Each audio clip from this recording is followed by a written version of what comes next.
Ribuan masyarakat Kota Palembang dan sekitarnya memadati Masjid Agung Sultan Mahmud Badarudin Jayawikramo Kota Palembang guna melaksanakan sholat Idul Adha bersama Wali Kota Palembang, Harnojoyo, dan Wakil Gubernur Sumsel, Sekda Kota Palembang, Ketua DPRD Kota Palembang.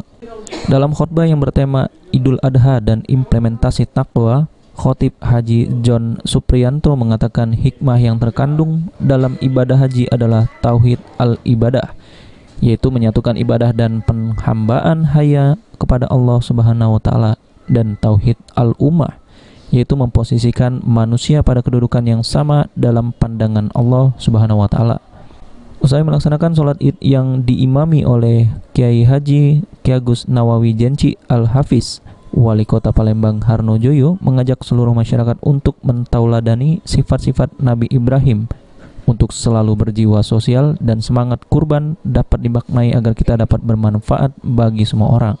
Hari kurban ini kami mengajak kepada masyarakat Kota Palembang, mari kita maknai tentu dengan mentauladani sifat-sifat dari para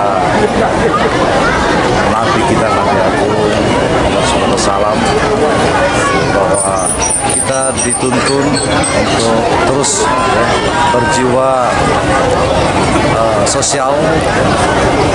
Syaratnya kita harus berkorban demi kepentingan orang lain, dan itu yang berada di sekitar.